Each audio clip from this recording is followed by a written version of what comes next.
The following program is closed captioned for the thinking impaired. Let's tidy up this tangle of film by putting it on a reel. Here is a motion picture film, 1,000 feet, 16,000 separate photographs. Welcome, everyone, to the official space section of the chart. What's the truth? You can't handle the truth. Sir, you're out of order. Out of order. I show you out of order. Ladies and gentlemen, welcome back to the Real Debaters podcast. I am Michael Petro. I'm Antonio Buccini. And it's just the two of us this week for you, listener. This week it's a real talk. We're going to talk to you about what we watched this week. It's been a minute, so there's a lot of things that I have been watching. I'm sure Tony has been watching a lot of things as well, too. I told him to stack up for this week's episode, so we had a lot to talk about.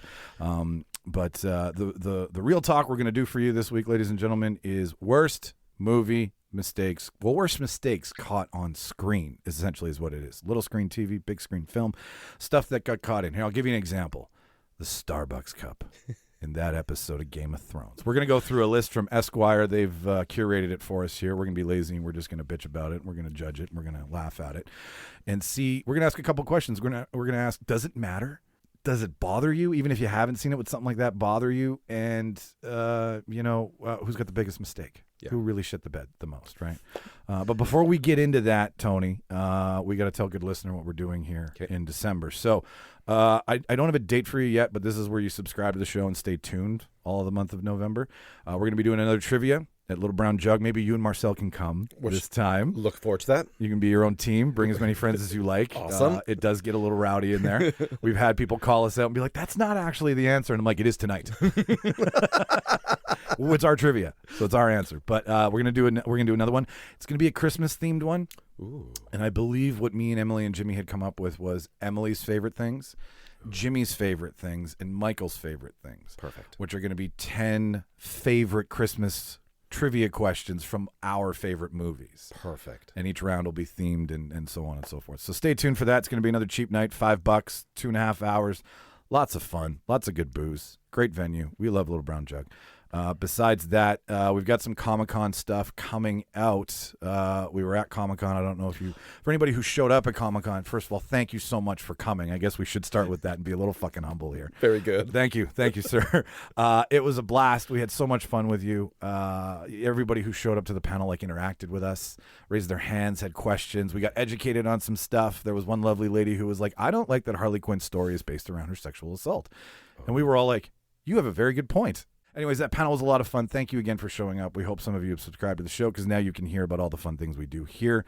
Shout out to Lou Ferrigno, who talked to us. No. Yeah.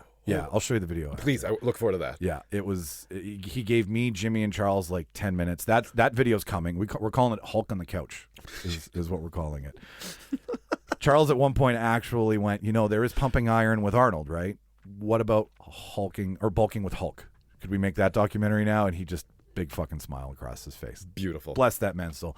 And shout out to Mr. Carl Weathers for answering my question, Apollo Creed, and Mr. Giancarlo Esposito who answered my question, the boys, Gen V, Gus Fring from Breaking Bad. Nice. You want to know what my question was? No. Well, yes, I do actually want to know what your question is. I said, Mr. Esposito, I think the room needs to know breast, leg, or thigh. And he cocked his head back, gave us a big laugh. He's like, what do you think the answer is? It's breast. I was like, good man, sir. Good man. You run a chicken joint for 5 years on a TV show. You're going to want to talk about chicken with us. So all that stuff is coming. Cool. That episode is coming. The audio's a little shit, but whatever. You can put up with it. So stay tuned for that. Let's step off this moral coil. Okay, let's do this. What'd you watch this week? Well, for two reasons. Leading up to Halloween, like everyone was starting to binge watch all of the Halloween movies, and to all the streamers that have still kept some of their Halloween movies on there and have not dumped it already, I'd like to thank them. Halloween patch on the streaming site? Exactly. Yeah, so in honor of Halloween, I wanted to do more of those little retro.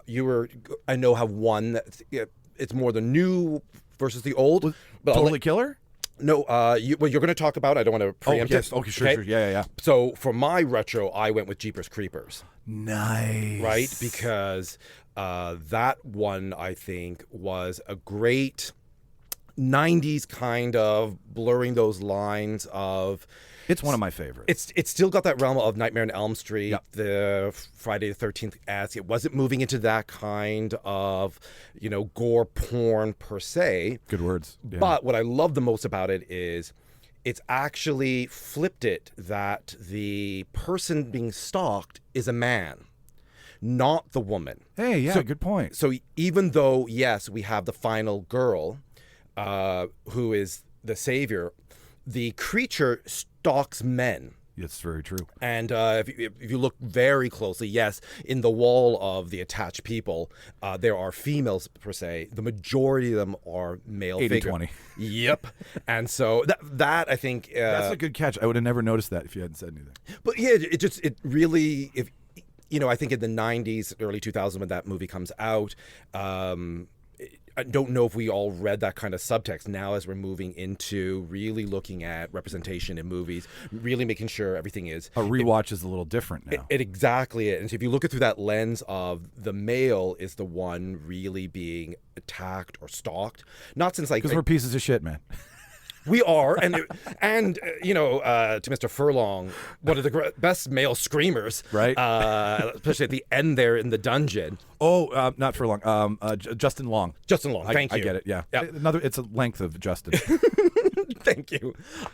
Really not since Nightmare on Elm Street 2, where you have the male who is stalked. Yeah. And that was a very bad follow-up. Hollywood loves final girls. They do. And in a sense, you still have a final girl. His sister is the one who survives it all. Yeah. His sister is the one who's actually the strength. She's the one who's defeating the creature and challenging the creature. Justin is, of course, the object of... The bitch. Well... Not to use those words, but yeah. But even those are mine. It's hilarious because if you look at the 80s when you have the girls usually in the shower, usually being running with minimum clothing on, Justin's clothing is the one that's being ripped off or shredded or removed down. It's his body that's being idolized or voyeurized, if that's even a word. Statued. Thank you. And so it was just, for me, it was just one of those great ways to look at a horror film through a different lens. And it's good enjoyment. Like Jeepers Creepers 1, I think, had that scare factor. It kept you on your toes. The creature itself. He looks like a hybrid predator thing. Correct. His jaw opens up and he has wings. Like, you don't even know what he is. And what's also interesting, a lot of the jumps is in the light. It's not in the dark, per se. It's not that you're waiting like you see in The Conjuring and all that, where... per se, it's in the darkness jumping out at you. This creature comes out at all times. 2 in the afternoon on a Tuesday. There you go. So there's no real getaway. And the whole with the car and the stalking and all of that. So for me, that was a great one that I loved watching. And it happens on a highway. Correct. Like where the car is your safety net, is your tool, right? Correct. So when the car goes... Anything that happens on a highway to me is like I'm an indoor cat. I'm a city boy. There it is. So if you get stuck on a highway, add in a horror aspect where like there's this old house. It's very Texas Chainsaw Massacre. Correct. Anything that happens in the rural area where if you scream, no one hears you. I like that about that movie. I always go to that movie whenever I see it. I'm like, I got to. It is. I think it's just one of those that. It's even aged, I think, relatively well. There's not a lot of the brother-sister duos. New too at the time. Like usually it's boyfriend girlfriend. Correct. Usually it's 2 girls. It's never 2 boys because you can't believe that. But the brother sister being attacked by that's a different angle too. It was very And if you look at it as they're just traveling. I think they were coming back from university, going to go see family for some strange reason. Like all weird things in horror movies. Let's take the back roads of the country and see what cornfields, which every horror told you don't. But I think they know that trope. I think they lean into it a little bit, which is really great. And then, of course, what I loved also, it has essence of Hitchcock. So, do tell. No, because what Hitchcock always did, which was really well, was put the scary piece or put the thing you should be knowing in the background. Off to the side, out of the corner. Draw the eye. Correct. And so they're in the car for a period of time, and in the rear view or in the back window, that's when you see Jeepers. Honk, honk. It doesn't make a noise. It just appears over the hill of It doesn't make a noise until it's right behind them. Yeah. And so if you're just watching that banal bantering between the two of them, much like what Hitchcock does. He puts something Rear banal. view mirror, right? Even in Psycho, right? Where it's just slowly slowly comes in. It's off to the side. It's things that you should be paying attention to that they just slide into. And so and the idea of objects in the rearview mirror appear closer than they are. Correct. We don't know man. So as he gets closer on this movie. Yeah, so as it gets closer, and then the noise, the window of the car or the truck or whatever is, you can't really see into it. You really can't understand what's going on, and it's just trying to force them off the road. It just in the daylight. And it's an ice cream truck, right? Well, was. Which has its different own flavors now. Has its own kind of craziness to it. But yeah, so that's the movie I watched to start. The second one, which I'll bring up now, but we'll discuss afterwards, was Clue. Because we all went to go see. Thank you for getting those tickets for us, by the way. That was prime fucking seating. Not at all. Our pleasures, love. But we literally, just to get ready for the MTC to Bridge, it was great to go back to that 1980s movie just to reacquaint ourselves to it and see the ridiculous camp of that 80s kind of screwball comedy. It's one of the best original sex comedies. Without being too sexual, Correct. right? Like the nurse's pants are flying up, Correct. and Colonel's making all of his very subjective fucking sexual humor, which I forget just how perverted that movie was. You watch it the first time as a kid and you're like, this is a board game, but then when you get older you're like, oh, that's not what he's referring to. Well, that's just it. It's based on a board game. Yeah. I don't know if you can really make Monopoly that sexual, but I'm sure you can. What are we gonna do with that monocle? It's creepy. That's very creepy. But I mean, it's along the lines of the 80s kind of comedy. Sure. It's not really going into that Porky's world. It wasn't going into Revenge of the Nerds, kind of, which apparently are still some of the highest grossing Canadian movies of all time. We're fucking sick up here. We are a little bit. I think it's the cold. You want that warm feeling. But someone was telling me last night. I think they said it cost $15 million to make Clue, and it only made $14.5 million, which I think at that time what a ticket was maybe $3.50 or something, $5 max maybe. So I remember it as a kid, big and full. Do you remember theater? Or do you remember VHS run? Because I remember being a cult classic and my mother introducing it to me. I remember being in the theater. I actually went because what stood out was, if you recall, the original billboard, which would have been in the theater, was a paper box cutout of the house, and in each room it lit up with each character, and it went off one room off another, right? That's cool. And so it was just blinking outside of the door, and I think this was displayed at the theater downtown that is now part of the Marlborough Hotel. Oh, wow. Yeah, that's that old theater. That, listeners, how old we are. So, yeah. He is, not me. Yeah. That's the bus right there. Exactly. Put you under it. Yeah, so those were mine. I'll stop on the Clue. We get more into that. No. I want to hear about your movie, one of yours that you watched. Sure. Okay.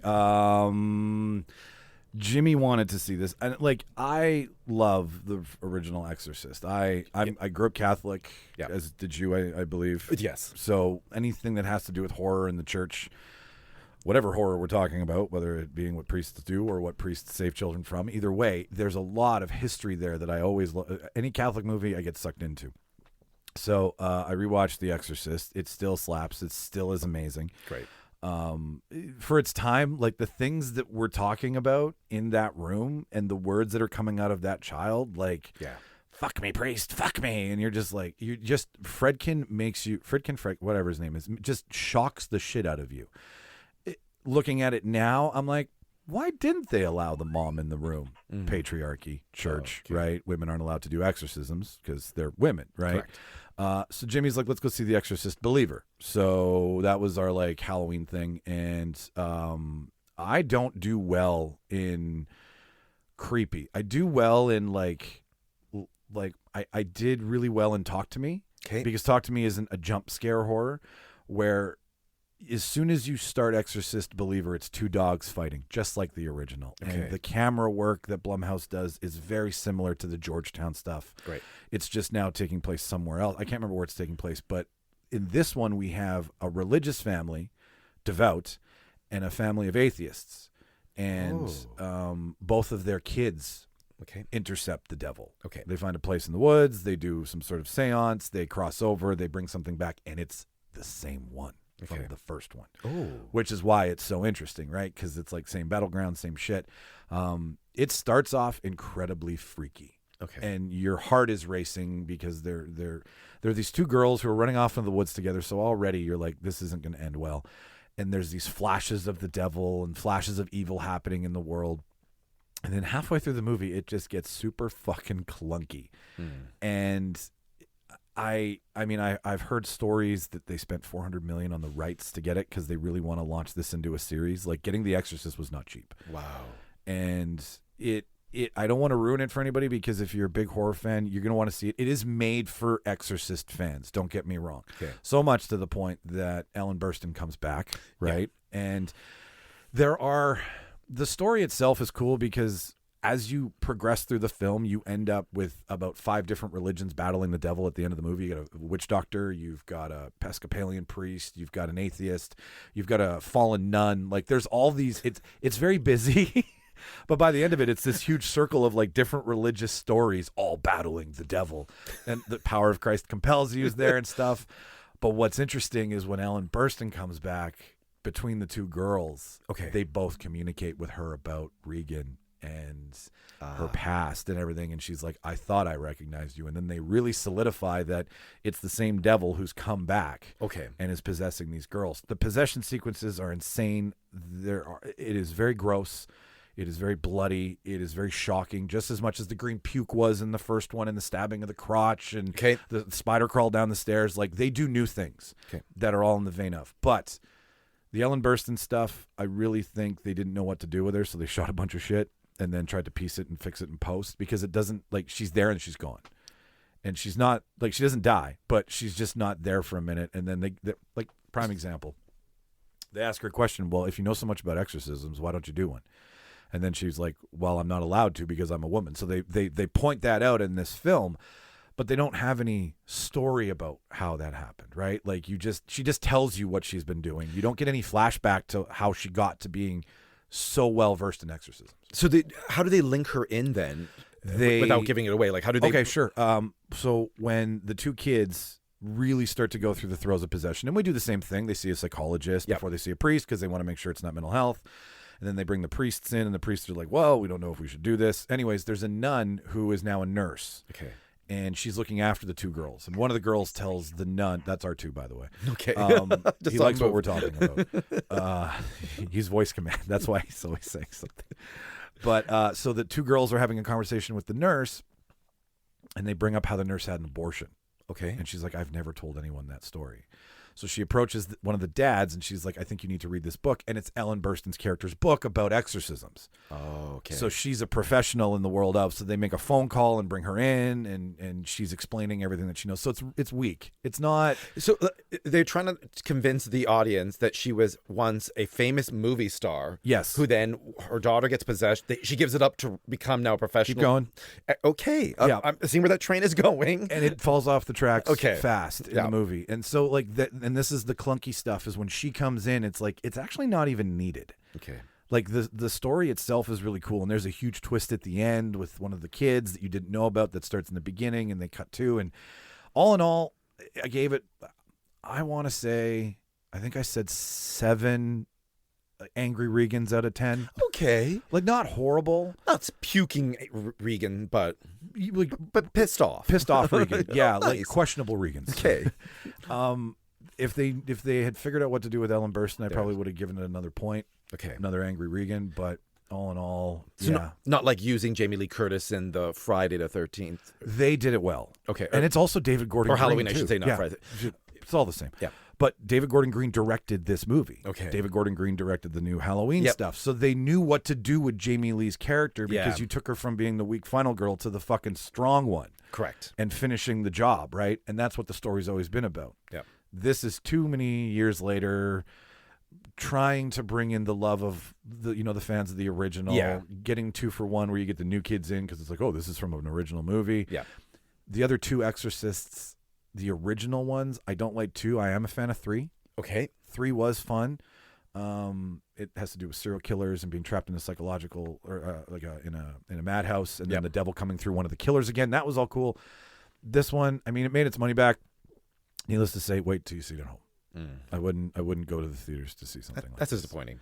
It was just for horror, right? It was just to get your heart racing and to get your blood pumping. But I think the next one that I watched, I really haven't had a chance to talk about with anybody on the show yet because it's been so long.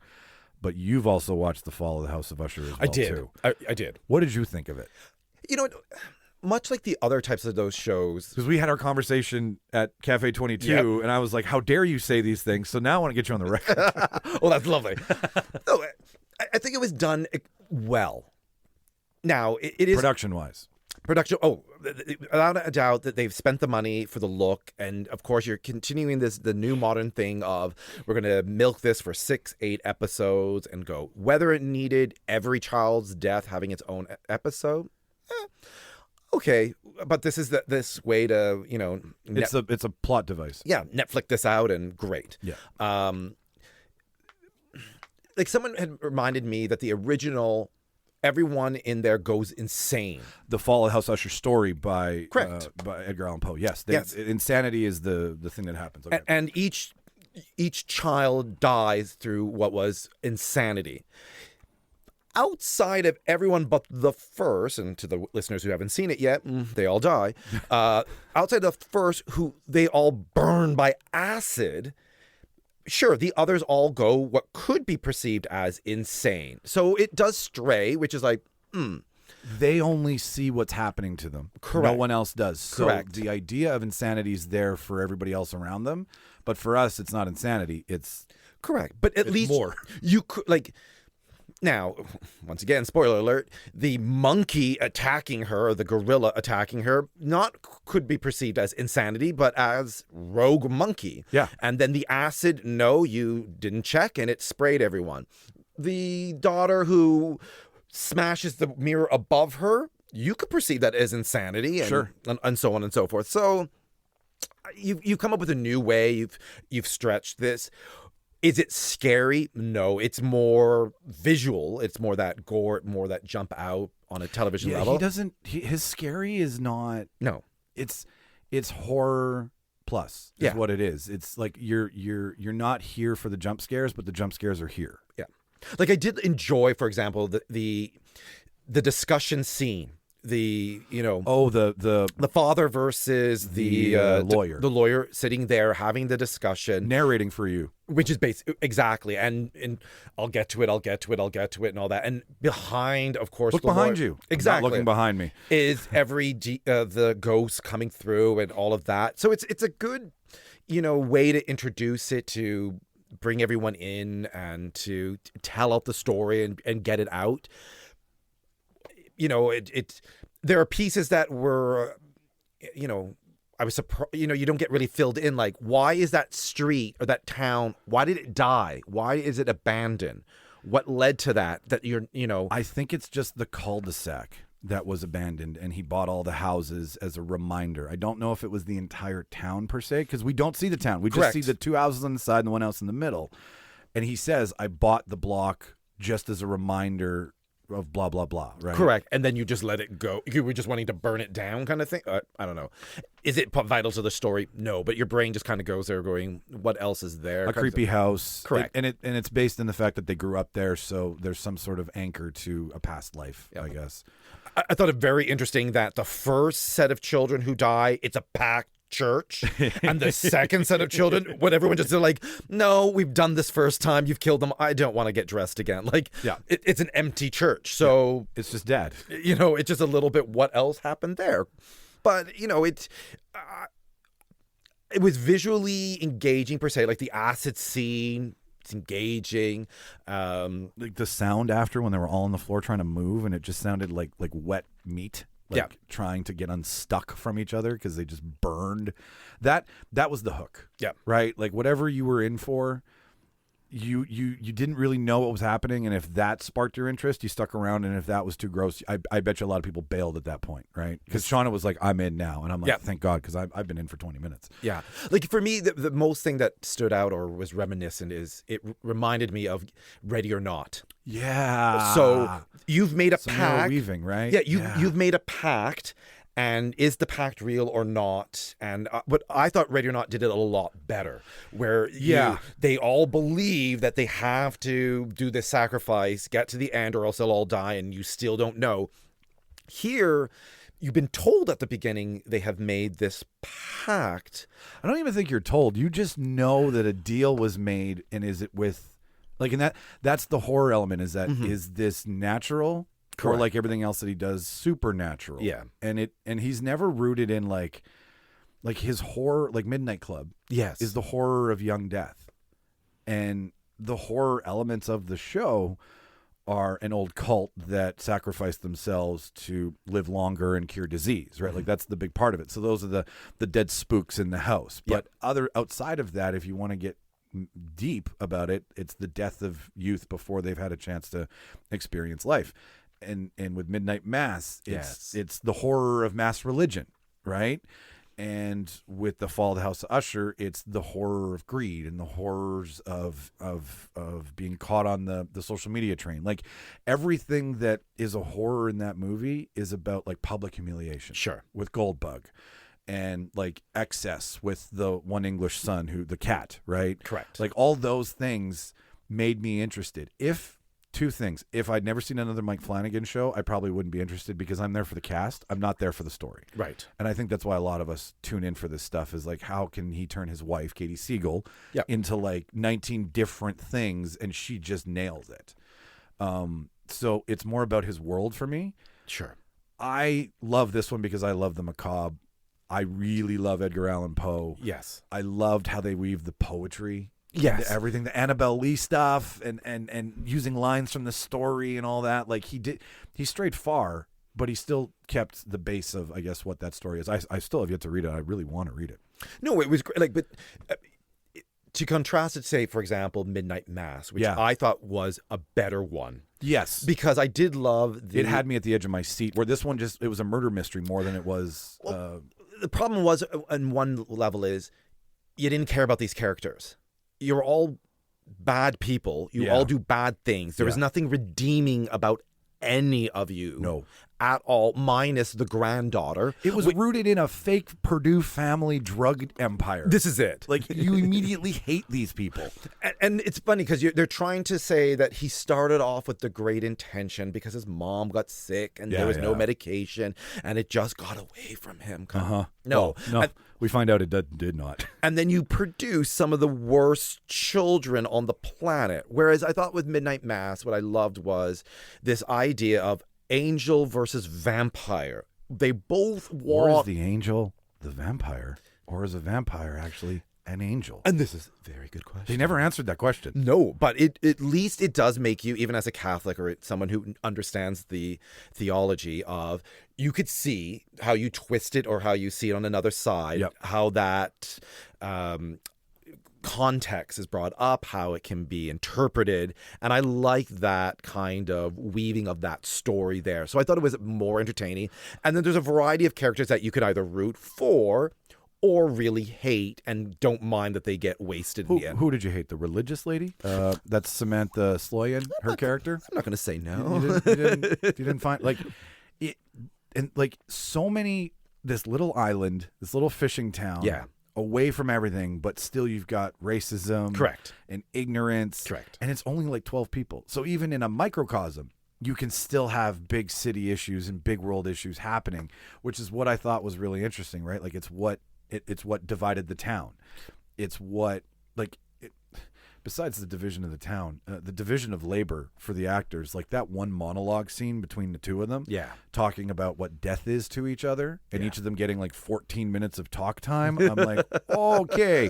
Like, and he does some things in that show production-wise, like that one take on the beach where they're all and it's just a constant circle around them, and you get like it had more chase to it than the Fall of the House of Usher. Like, you just needed to get to an answer in Usher, where in Midnight Mass you were like, where are we? Like, you didn't know where you were going. Correct. And I think, like with this one, you could see with the Fall of the House of Usher, it's running that cycle.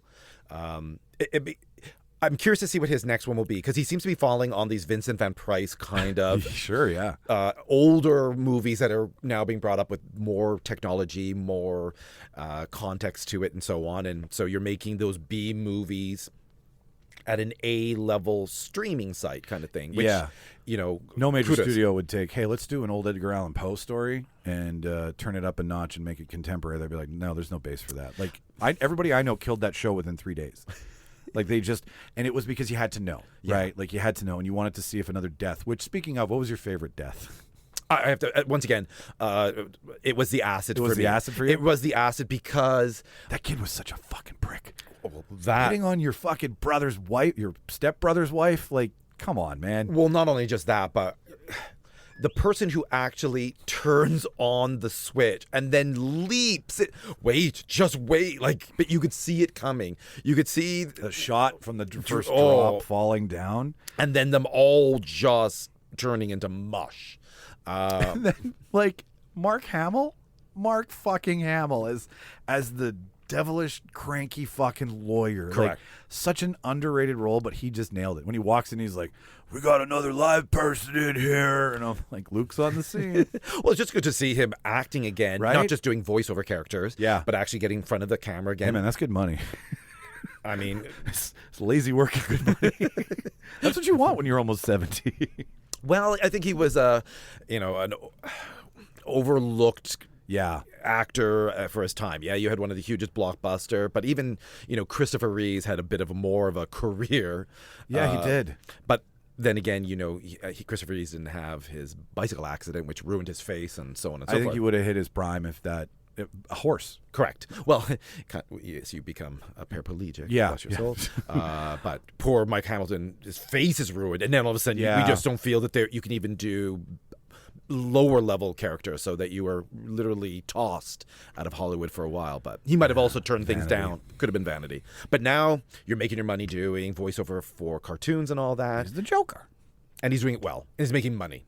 My kill. I like the monkey kill just because of the history of the monkey. So the monkey kill is your. Well, I like things that when they're done on screen have some sort of lore factor or creepypasta from real life. And there is that famous story about the woman who had the chimp, whose friend came over and then gave something to the woman, and the chimp got really angry, I guess is the easiest way to and like shredded that woman to death. Yep. And it's also happened in Hollywood where chimps have been in scenes and then they get really upset when a bang goes off and you scare the animal, hence why PETA is so protective of these things. So when that stuff happens and then it gets used as fodder in a scene, I'm like, okay, I like the person because they know the pop culture reference of it. So to watch someone get shredded by a chimpanzee, which is 5 times stronger than a human, I was just like, that's just meta to me, right? Like the acid was very cool and very hooking. And essentially, like the artistic side of it was like, well, they all wanted to be on top of each other by the end of the night, so they got their wish. Like they melded together into a puddle. But Goldbugs was also, I can't stand her. She plays such a cunt. She is so good at her job as an actor, and even in Midnight Club, she was this crazy nature outdoorsy, like. What's the term? Naturopath. Yeah, like a insane naturopath. And you just like she just does such. I want her to have a redeeming character next time I see her on screen. No, I think she's doing really well in this lane. And it was certainly an understated performance, which it could have went over the top at times or become very. It did when she was like, "Let's call the hooker." Sorry, Lady of the Night, and I will watch you. I will cuck you. Yeah, and I just want your followers so that my project goes off and I can be a wannabe Gwyneth Paltrow. True, but she pulls it back a lot, right? Yeah, she does. She reins it in. Unlike Midnight Mass, where she is just full bore. Correct. Yeah.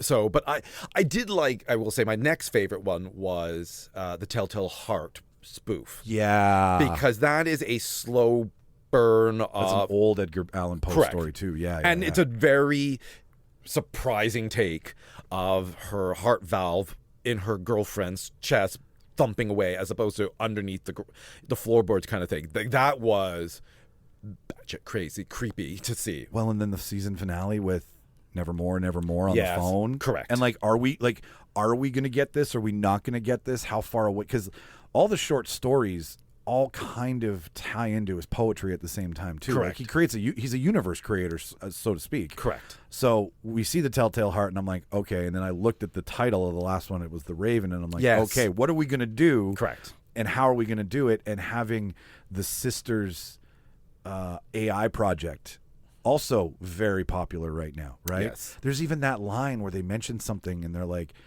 someone says something about how let's get AI to write it and it'll do movies and everything. And Correct. someone says, it wouldn't be that good. And we're like, we're living in that right now. Yeah. Like Flanagan does a very good job of reminding you of the world you're living in, even though you're in an escapist environment. Ooh, very good. Very deep. I try. I give... this is our rating system here, by the way, Tony. So I want to say I give it 9 out of 10 bills being cucked. I would have to say I gave it 7 baths in acid. It just That's exfoliating, right? Yes, it's very much gets the dead skin off. It's cleansing. It was good. It was good television. Yeah. It's what you want. Good. Yeah. I mean, unfortunately, I was alluding to before, with Omni streaming now, relooking about their projects and all that, you're not really getting a lot of great new stuff on the streaming services. So this was certainly something to enjoy, to watch, to binge. It certainly was where all the others are at. I'm looking forward to the next project. It's not one of those where I'm just like, nope. No offense. If I Saw, you really have to stop. I think you Saw 10. I think we have now created every type of maze to catch. The Saw 10 is actually in between 2 and 3. Yes. Because they realized and admitted they shouldn't have killed off Tobin and Frost and his character. So I think it's Tobin Frost. No, it's Tobin something. But so now it's like it actually takes place before 1, but in between 2 and 3. Yeah. Because when he leaves, you actually find, when he leaves and locks everybody up, what you find out is in this new one is that he was lied to during his treatment. Ooh. So he goes after the medical community first with his first test of this whole thing. Right. And that's part of what you did. It's like what you didn't see is if we'd started from this angle, which I appreciate. That's a hard thing to do, but yes, stop it. This is like the what is it? Too Fast, Too Furious of the horror world. Correct. Because once again, I'm a huge fan of Saw the first. I thought it was done extremely well. It certainly caught people off at the end where he gets up and... You've never put the killer in the room the entire time. And nobody's ever done that. Spoiler. And close your ears. And I think one of the best screams from anyone in all of horror genre is the end where he's closing the door, that gentleman in the dark. That scream is beautifully cut. It's just blood curdling. But it was like 7. It was that good written. It kept you on your edge. What's in the box? Now it just, what different types of games or ways Torture can device, can I bring? You said gore porn. That's gore porn. It's 100%. And sure, there is a home for that, but there is no story. And I will not take just straight gore porn if there really is no good story. No, correct. And it's 9 gore porns. Yeah. So I think we're done. We are. Anything else you watched this week that you want to chew the fat on? I'm just trying to think. Reality television is fair. I know we both love to watch some shit. Oh yes. But I actually have not seen any reality TV as of late to talk about. I am, just for your listeners, I'm watching The Gilded Age. Oh, HBO, right? Yeah. Okay, I've heard about this. It's good. It's Steel Barons and the Shaping of America, right? All that stuff. Like, if your listeners care, it's directed or produced by the same gentleman who, Mr. Fellows, who did Downton Abbey. Oh, unfortunately, Julian Fellows. Whereas I found Downton Abbey, although great exploration of time period piece, from the upstairs downstairs world. This is predominantly America. Upstairs downstairs world.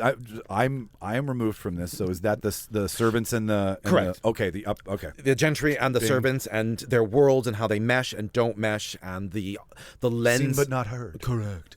But also the lens of how each viewed the world, their space, their privilege, their responsibilities, politics, rights, all of that. Whereas this, which set in America, is predominantly the rich. You have the interaction of the servants, but not very much their life, their stories, how they interact with the rich. It's really... It's just the highbrow people. It's just the highbrow people. It's just a lot of period costumes going through very ornate homes. But this is at the beginning. But this is about the robber barons. This is it. This is the big... That's what I would be interested in this aspect, is the men who built the rail industry and the steel industry and all that stuff, and then like robbed America, and all in the name of capitalism. Oddly enough, the majority of this series is not told predominantly from the lens of the gentlemen and how they've built their empires. It's rather told through the lens of the wives and how they created Good job. civil society or upper class society. So you're referring to Mrs. Astor and how she creates the 400 New York society, and how all of the... What is the 400 New York society? Their belief was back then that there were only 400 New Yorker upper society, and if you were not part of that, you were to be excluded. So these are what they believe were those who could lay their lineage to the first people arriving, whether it was from the Mayflower or the building of original New York. This was their architect. Exactly. Design, yeah. So when you're having people like the Astors who could go all the way back versus new money that was coming in, people who just got quickly rich because they built a railroad or they came across a diamond mine and they wanted new money, not old money. Correct. And Very Titanic. Very much so, which in one level you would think, okay, you're all rich, you're all living in like Fifth Avenue and all these big homes, but there was actually segregation. They weren't allowed to have certain things. So you weren't invited to people's homes. You weren't allowed to associate with them. You weren't allowed to have your children interdate with each other. And this is part of the show? Like you actually see like, get off my fucking lawn. Basically, yes. Wow. And basically talk about if you are old money, you are to only stay with old money. And if you are new money, you are to be excluded. So in one sense... There's two groups of rich people. Correct. And they're not... That's fucking mind-bending. Like how one group of rich people is not good enough for the other group of rich people. Correct. And they have the same amount of money. It's just how they got... Fuck you. But what also they're doing a little bit well, which I wish they had done a little bit more, is they've introduced an African-American high-class society family. You don't have a law... Sounds like they won a lottery based on how this world works. Yes. Now, they are below that status, not only because of race, but they also live in Brooklyn, so not really New York society kind of thing. So you get a little bit of a window into the wealthy African-American community, a little bit. You just touch it. 3 families, I'm sure, at the time. Well, actually, would have been a lot more. Okay, cool. Right. Okay. You're going across, and I'm no expert here, but you're going into the Harlem, your Brooklyns, but it's going... The 5 boroughs. Correct. But you would have Philadelphia families. You would have it all down into the South and so on and so forth. But they do have a bit of actual grounding in history, not just Mary Astor and her families and other the Vanderbilts and so on and so forth. Ooh, that's what's his face from CNN, right? Yes, he's a Vanderbilt. Correct. What am I talking about here? Anderson Cooper. Anderson Cooper. I was going to say Conan O'Brien for a second. I'm like, no, he's not a redhead. Yeah, Anderson Cooper's a Vanderbilt. So the Vanderbilts, the Astors. You'd have the Gettys, the Rothschilds, and so on and so forth. Ooh, right? Those Rothschilds. Yes. They come up in conspiracy conversations every day around the world. There are only 5 families. The Queen, the Rothschilds, the Getty, and the Colonel Sanders with his wee beady eye thing. Be my chicken. Marcel and I use this thing all the time. That is a great shout out to So I Married an Axe Murderer. But yeah. So, hey, man. Whoa, man. But at least with that show, oddly enough, it was one of the first shows that did not follow the the Netflix of throw everything out at once. they are only releasing their episodes once a week, right? So So they're kind of going back to that, and of course, it's an HBO produced show, so they have put their own money into this. Therefore, it's their own right. So I'm very interested to see at the end of all this, do they sell it off to someone Is it else? Still, like, we have another season coming? So it's season 1. We're now into season 2. I haven't heard if they're going to launch season 3, but it doesn't sound like it. Like, if they do it right, it could be 3 seasons because it's a story, right? You can get generational about it.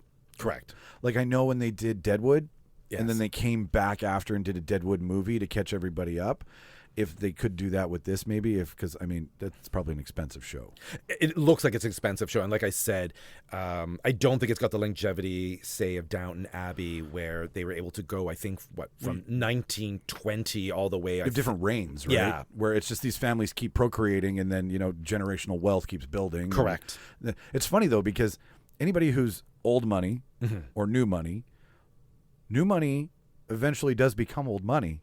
Correct. Because so how long before new money is considered old money? Like, how many generations do they? This is the thing, but In 200 years, you'll be old money, and you can come hang out with us. See you then.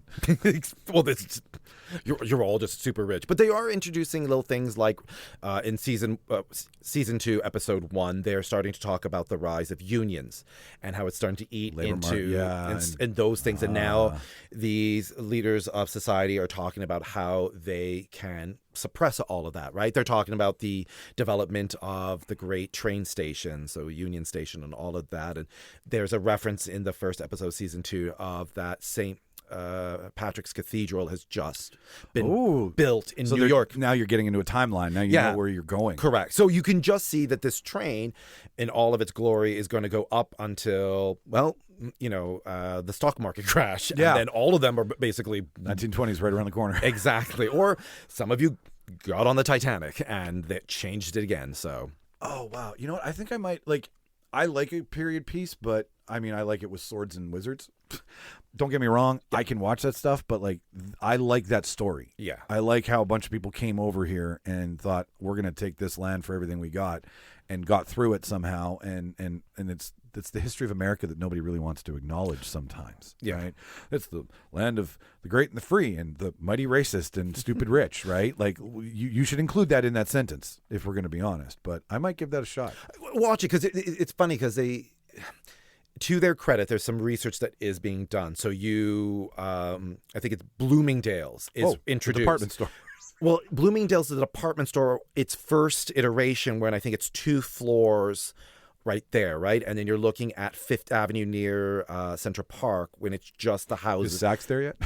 They don't mention that. But like I mentioned with this one family who is African American, there's a bonding between the daughters of one of the white families, and they go into Bloomingdale's, and you see, you can't shop here. Well, they don't say it. They watch her. Now, she is trying to let everyone know she is not wanted. She really didn't want to go in, but her friend, who is white, doesn't care, doesn't understand, and isn't picking it up. And so they do these kind of cues to things in a very subtle way. And if you look at through each person's perspective, it tells its own story.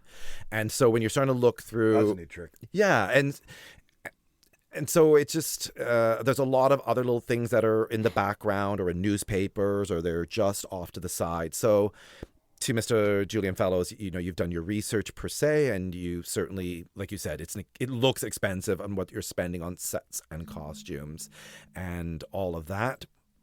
How much longevity it has, or what its greater audience. But Bridgerton, which is out there, is Netflix is one of its big ones that people love it and love that shit, and brings in the new people, right? And so it's the one that they'll keep dumping money into. Well, I mean, they canceled Westworld, and Westworld was 10-12 million an episode. I think not only did they canceled it, they sold it, didn't they? Not yet. I'm watching it still on HBO. Okay. I'm watching it, and I'm just watching it every day until it's gone, because when it's gone, then I'll be like, I've watched it enough.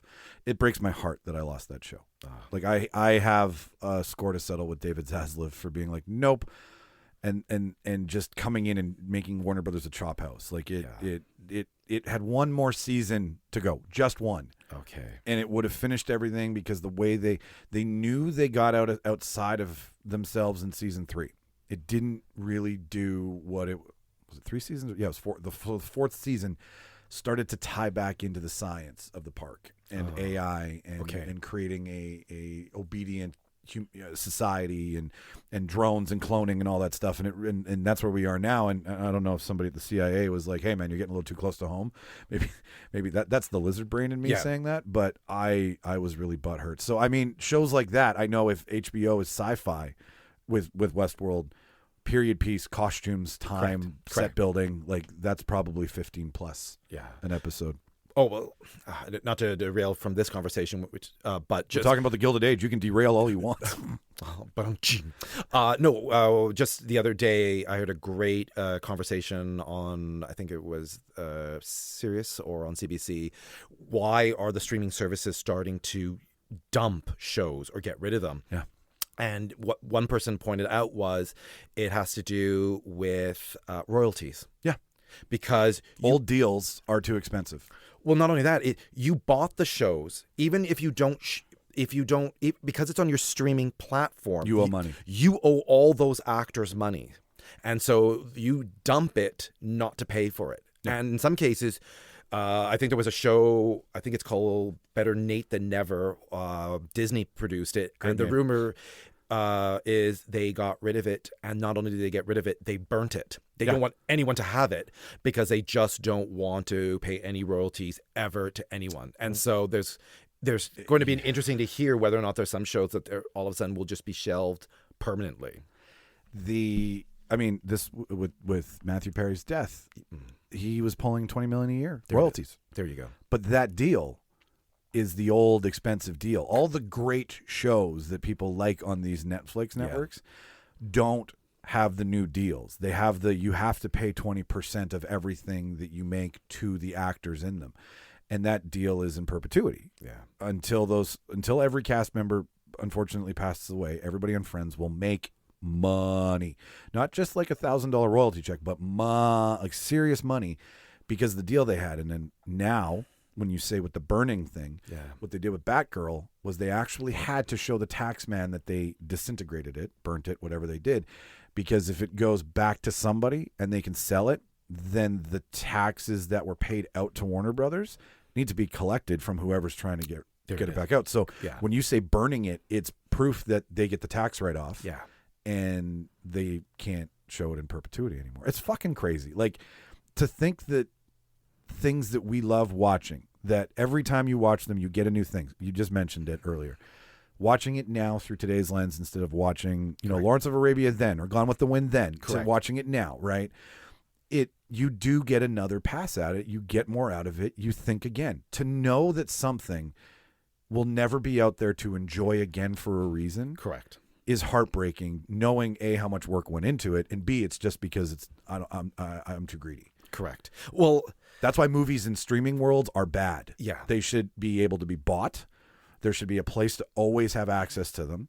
Someone should always be able to have the rights to them to make money off of them. I agree with all those things, but they should never go away because people aren't watching. You're making a decision for us. Yeah, if we own the movie, we don't watch it all the time. We watch it when we want to feel that way. We watch it when we watch the show when we want to experience a thing. And you're taking that experience away from people because it's not making money. I'm rambling. Not at all. No.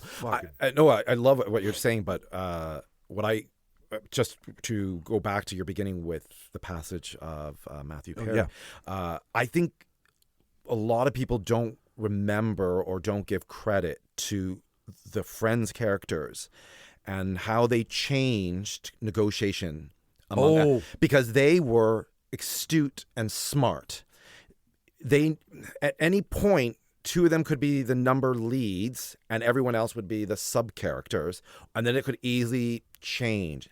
And they smartly negotiated as one group. We all get this or we all don't get it. They did what the Stones do. Right? So where if you compare it to what, say, for example, The Big Bang Theory. Or 2.5 Men, even. Any new Chuck Lorre show.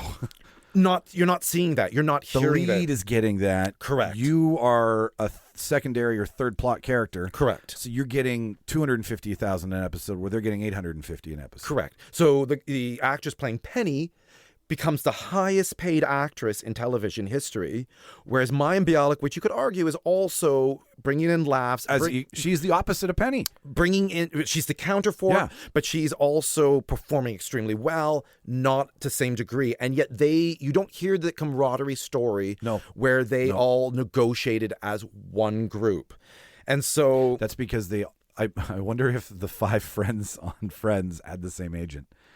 I wonder, or maybe the same agency, because you've got 7 agents on The Big Bang Theory, correct? All arguing after school for each of them, instead of 5 agents being in the room being like, hey, listen, a rising tide raises all ships. Yeah. So if we all argue for $1 million each, then it doesn't matter who's doing what, doing when. We're all getting paid our 2% of $1 million instead of you're getting 2% of 850 and you're getting 2% of 250, and everybody gets along. Yeah, no, that's a great point that you bring up. But I think whether or not they had one agent, you certainly saw the friendship, but I'll be there for you and your puns. Don't worry. Thank you so much. But I think these were not outside of Courtney Cox's well-known names per se, because yes, Jennifer Aniston, you had Leprechaun on your belt, one of the all-time great movies. You're just not a household name at that time, but all of you are coming with very limited. We're looking at you, Joey, coming out of a Pepsi commercial. Yeah. But here's a show. It's starting to take off. You guys negotiate as one, and now you're becoming the highest paid actors. $1.10 million, I think, $1.1 million, correct, per episode. That's a lot of money. Yes, and for 10 years, and now 22 episodes a fucking season. Correct. You don't have that anymore unless it's actual prime time big, like ABC. Correct. Still has 22 episodes of like Rookie Blue or some dumb shit, right? There you go. But like the stuff we watch now is trimmed to 15. Yeah. And it's insane what's happening in the industry. Like it's all over the map. It's changing, and it's interesting to know if we hadn't had COVID, and so we didn't have a world lockdown, locked in their homes with only streaming as the gateway, would streaming have taken off to the degree that it did across multiple gamuts, right? Tree falls in the forest kind of thing, right? Because all of us were basically nowhere else to go, nothing else to do. And so everyone was willing to go, I'm going to pay for this. You've got a bucket load of movies, and people were just like, get as much in there. It'll bring in the viewership. And to a degree, it did. It did. And that's the thing, is that I can't believe an industry of 100 years old thought that they won't want to go back to what they've been doing since the dawn of cinema, which is a shared experience in a theater. Like they thought we would all stay home. Correct. And they all went heavy on their streaming services. And now you're seeing cuts, and now you're seeing things drop, and now you're seeing people being like, well, maybe streaming isn't the way. And Barbie and Oppenheimer are original stories that we want to see, and we want to share an experience again. And I just don't understand how the people who make that stuff all of a sudden thought we wouldn't want that stuff again. Like, yes, you had to pivot, and maybe you had to release some stuff. But like all of a sudden, Warner Brothers was like, we're going to release our entire slate to streaming. I'm like, what are you fucking doing? Correct. Like, just hold. Correct. And I get the other side of it. As an executive, you've pumped all this money in. Yeah. You've watched 3 years go by of $200 million being spent. So you want to start seeing that profit come back. So you find the easiest way to do it. And you get 10 yes people in the same room. Yeah. And not a single no. And it happens. But like, you had to think that we all wanted to go back out to eat and go to concerts and do all this shit. And I it still blows my mind. There's something I want to bring up. We'll close with about MCU and all this stuff. Yeah. I just read it this morning with you, but let's. Do you want to do this list? I'd love to. All right. Do you mean to? No. Shush. I mean, don't shush. Keep going. Yeah. But yeah, let's see this list. So yeah, listener. Take Tony's advice. Go watch what he told you to watch. Go check out The Gilded Age. There's another girl, Crystal Snow, did the show. She's a local stunt performer and actress. She loves The Gilded Age. That's where I learned about it from too. So perfect. Anyway, so there's your review. Go check it out. Let's open the floor, shall we? So as we mentioned at the top of the show, we talk about how great cinema is. We talk about how much we love the shows and the movies that we see, but we never talk about the fucking mistakes that happen. Or the myths that happen, or the things that get caught on camera that may or may not should have not been there. So this list is from Esquire. So thank you very much, Esquire. And it is titled, so I get this right, The Most Famous TV and Movie Mistakes of All Time. Hyperlink, we can't believe we missed some of these. Now, as I mentioned at the beginning of the show, this is a list made by somebody else. Me and Tony may have seen some of this stuff. So we're just offering our opinions on once we know it. Does it matter? Does it not matter? We're going to put it through our process here. And we'll see if people who shit on things when they first happened maybe should have had a little bit of empathy for such things. And are they funny? Like, did they make it better, right? You know? So first, and I'll say this just so we can get it out of the way, the first 5 things on this list are Game of Thrones. Yes. I noticed that on the list. I'm like, they really went after Game of Thrones. Okay. They did. But the first one on this list, and we might not do the whole list for you today. We'll see how much time we got. Coffee cup in Game of Thrones. Yeah. Did you watch Game of Thrones? I did not watch Game of Thrones. But you knew about this. This one everyone was talking about, not around the water cooler anymore, but everyone was talking about this scene. So, and like, okay, making a show like Game of Thrones is a lot of heavy lifting. Sure. Right? And you're so focused on this, like you get tunnel vision. Yeah. That maybe one does forget. But when you look at the shot, like that's in camera. Yes. That's not a boom that gets caught in the frame. That's someone left it right in front of her. So, I mean, as someone who watched the show and didn't see it the first time because I was so into the story. Sure. So it didn't really matter. No. Someone who hasn't seen it, though, does that matter to you? Like, does that make you not want to watch the show because it's such a technical blunder? No, I don't think anyone would have, like, got Does it make you want a latte? A little bit, and with a side of murder. Like, I don't think anyone, like, flipped their coffee table and went, this is ridiculous. I can't watch the killings of the Game of Thrones anymore. I'm just a little bit more surprised at our actress in the background there. Yeah. Didn't notice the cup. Like... Daenerys was too focused on the dragons. Yes. She was going mad at this point. So maybe she was so meta that she was just focused on killing Cersei and taking King's Landing for herself that and these things don't matter to you. But like this is what was going. I'm just giving you some backstory for her. But yeah, it is right in front of her. Yeah. Like this is not like it was on a mantle in the fire hearth above her or something. This is literally in front of her on the bar. Yeah. But okay. But I don't think most people, it would have ruined, it would have taken them out of the fantasy per se. Or it came up the next morning. Yeah. But what I think is the miss isn't so much that it's in it, because if you were so enthralled by who was on screen, then it doesn't matter. But what I think the miss was that they now live in an age where everybody can slow shit down. Correct. There's channels that do this. There's Correct. podcasts that talk about it. Correct. So you would just think like someone on set probably came up with a rule like, all right, one last check for the fucking crazy ones out there. Is everything in place? Right? Because someone at New Rockstars slowed this down and found it because they were making their review show of it. Yeah. So that's what I think the miss is. What I just find funny is I can't imagine that this scene is done in one take. So is this coffee cup sitting there for multiple takes and everyone just kept missing it? Right. Or it was, all right, take 9 and someone put their cup down and we're like, oh, get out of the scene, and jumped below the surface. And it's just, that's the one that just makes it in. So I bet you that's what I bet you it wasn't there for 5 takes. I'm hoping, because that is a huge miss then. That's the first AD and the camera director being like off playing fucking hopscotch while these guys are trying to figure shit out. All right, so what's the next one? The next one is the water bottle in Game of Thrones.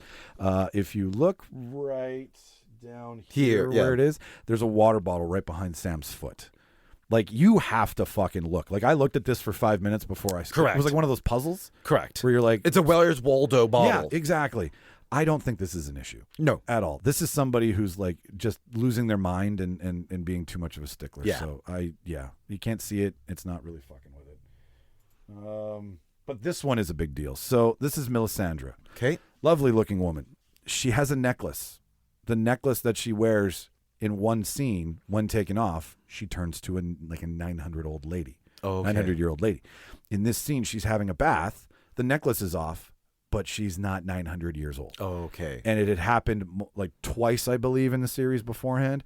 So it's a huge continuity issue here. There it is. Is that something? Sure. Like, I feel you would kind of catch something. Yeah, like this is something I think diehard fans or even people who just follow their story would have went... Okay, you've got to link me in somewhere. Is it that water and the necklace do something. Yeah, exactly. Like then Retcon it just, that shit. Yeah, you have to link it together. So this would have been a problem. So if you look close, another Game of Thrones one for you. Like I said, the first 4 were Game of Thrones. If you look right here, Tony, there's a charger, a cell phone charger, right on Stannis Baratheon's leg. Okay. Which, again, like a coffee cup, this one's a little bit of a blunder too. I mean, it's probably a mic charger for his wireless. Needless to say, I mean, like when you're setting someone up in medieval nightwear, so that's what they call it. You would think that would be somewhat stuffed. I don't know. But you really have to stop your show, freeze frame this, and really look hard. I don't know if you're seeing this really up close. So again, I only knew about the coffee cup. Yeah. All of this stuff I think was post season when people were like, let's see how many other blunders there are in Game of Thrones. But yeah, like, and you can see, we'll put this link in our show notes, guys, so you can see the same stuff we're looking at the end. This one is one of my favorites. I thought it was real until it wasn't. Okay. So you've seen Star Wars, right?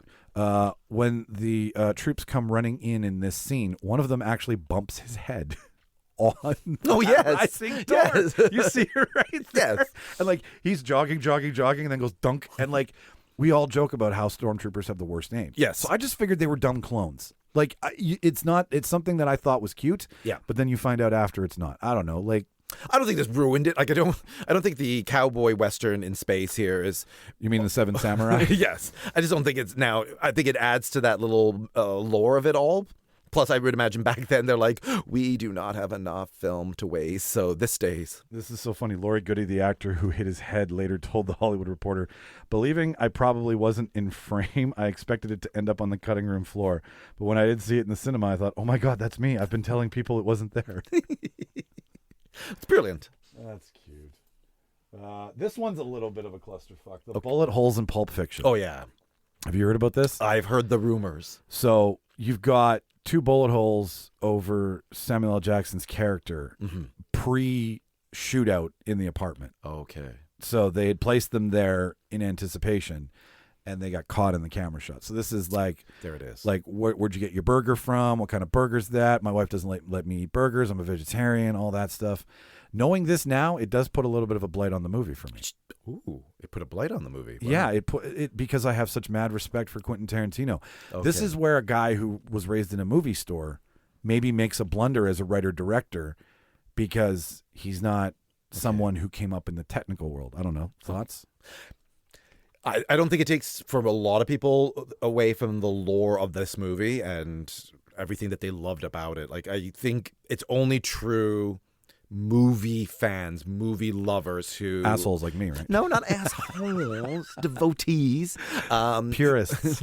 Or, an entire, once again, COVID shutting us in. Yeah, we have nothing to do but stream and look at things like, wait, but... Does that mean anything? I do think it's impressive for people to have caught these little things. Because literally, if you thought, this scene is quick. It is. And it's so, your eye has to really focus around. These are all caught now with the digital age. Correct. They were never caught at fucking con in the theater. Like nobody unless a professional watching the movie, I think, would have caught it at that time. So we are doing the gotcha after the fact shit. But as someone who Quentin just walks around with this air of him, and it does piss off a lot of people. It weirds people out. The whole foot thing has never really been answered, right? Like, it's in every movie, man. We should probably talk about this. Instead, we're talking about bullet holes that didn't exist pre-shootout. But like, as someone who walks around with that air about them, now catching this, that takes away from my opinion of him. Not so much the movie, but just the opinion of him, where it's like, I make these 10 movies that are none like each other, but you're also just a guy who worked in a movie store. So that now shows. Yeah. But I'm not being contrarian. I'm just, I don't know. This one's funny. The eyes of Harry Potter and his mom, and Harry Potter and the Deathly Hallows. Throughout Harry Potter books and films, several characters tell Harry that he has his mother's eyes. Yeah. It's a notable detail, but when we finally see a glimpse of Lily Potter as a child in the Deathly Hallows, she has brown eyes that look pretty much nothing like Harry's blue eyes. Correct. Yeah. This one you should have caught. Because you put it in dialogue. this wasn't a mistake like, oh, we put the bullet holes up. Oh, we forgot to wipe them out. You chose this child. Yes. You chose this child with a script that told you And a the script same editor and a director and a fucking continuity person. So this one, what the hell happened there? Like, just because, you know, Lily Potter had red hair, okay, well, more like, you know. Red hair and blue eyes? Like, I hear blue eyes are like people from the same descendancy. Like, they can trace back the lineage of all blue-eyed people to, like, 2 people. But having blue eyes and red hair, like, you are definitely in a category of your own. Yes. So how they thought a redhead would have blue eyes? But even if you thought she might, you met her. She didn't pop out of a box, arrived by eBay the day of, and you're like, well, we can't return her. Get on there. Your passion says you're a big Harry Potter fan? No, I've seen all the movies. I was not one of the fan. It didn't rush out like my sister and read all the books, but it was one of those first series that I did. Does it make you want to buy a shirt? Nay. I don't want to buy the shirt. I don't want to buy the socks. I don't want to buy the collector mugs. You don't want a scarf, Tony? No. You're a fucking muggle. Yes. But I did think that they were enjoyable movies. Yeah. They certainly, now I still enjoy watching them every holiday season. This is a huge blunder. It is. And I don't know who directed Deathly Hallows. Like, I like Harry Potter as in, like, I went to the Universal Studios, Harry Potter World. Yeah. I have the clock from the station in here. Like, I like what the movie has done for Correct. the world of taking books and making them into series and stuff like that. We can argue the writer all day long in another episode, but yeah, these are blunders. Yeah, these are blunders. I'm surprised I went through this list before I came on today, and I don't think there were many from the Harry Potter world. I'm surprised. No, they got away. I'm surprised that we had 5 from Game of Thrones and only started the list. 1 from the Harry Potter collection. Like they couldn't have spread those out. They were like, no. We're going to let you know Game of Thrones fucked up.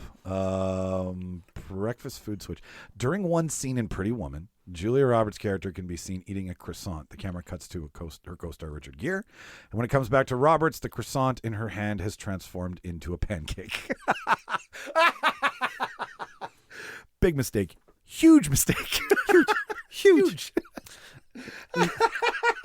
That's funny. Like, who thinks a croissant and a pancake even come from the same part of the world? Never mind. Or the same fucking pastry. I think Esquire, you're getting a little nitpicky because if I recall, they had ordered a lot of things.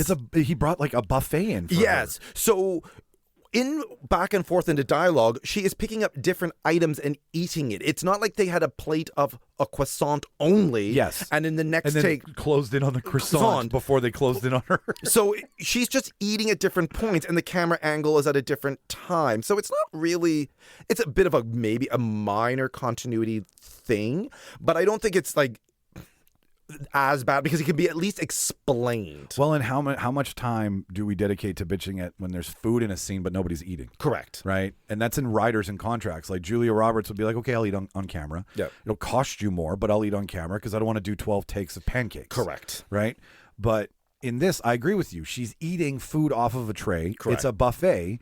It's fine if we have a croissant and then some yogurt and a pancake and some orange juice because that's breakfast. Correct.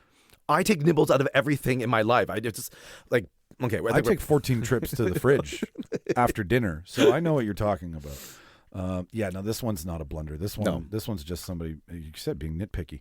The stand-in for Rachel and Friends. Fans have spotted a few gaps in the show over the years. One of the more notable mistakes was during a scene in season 9 where Jennifer and her stand-in is clearly visible near the edge of the frame.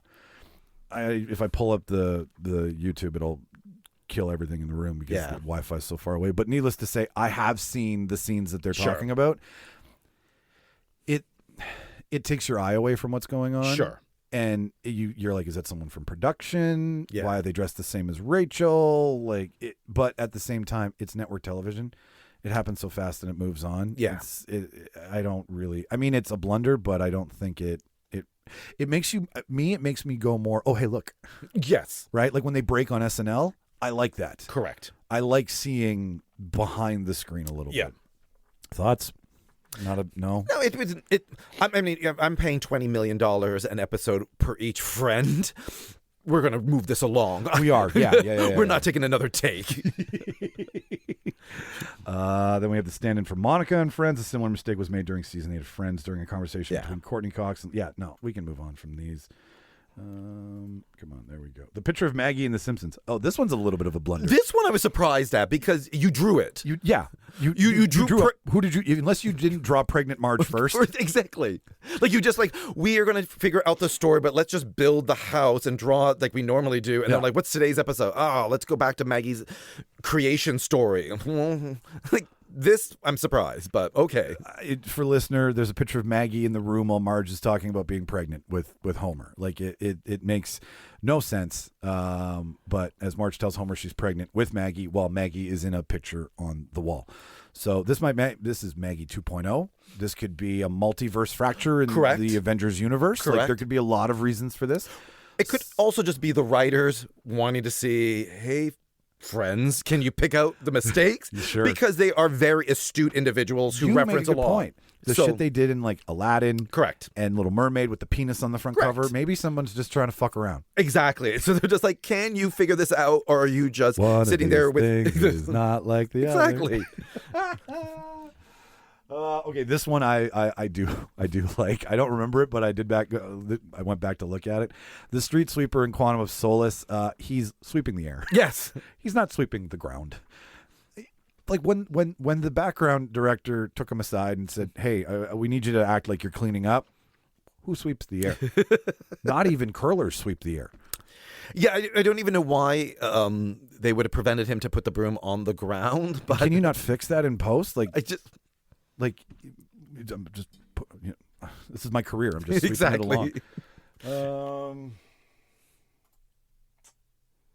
This one you really have to, and I'll let you give the context of it, but this one you really have to have known your Stranger Things. Yeah. Okay, so the Demogorgon piece in Stranger Things, when they're playing, I think it's Dungeons and Dragons, I believe.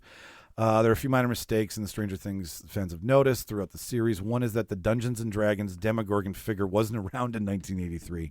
When the boys are playing, Wired noted that the figurine wasn't released until 1984. I myself I played Dungeons and Dragons once and I watched. Like, I don't know how to play it well. Sure. I've lied to Rob and Mark about like, I'll play it with you guys. Sure. You'll make me a character, right?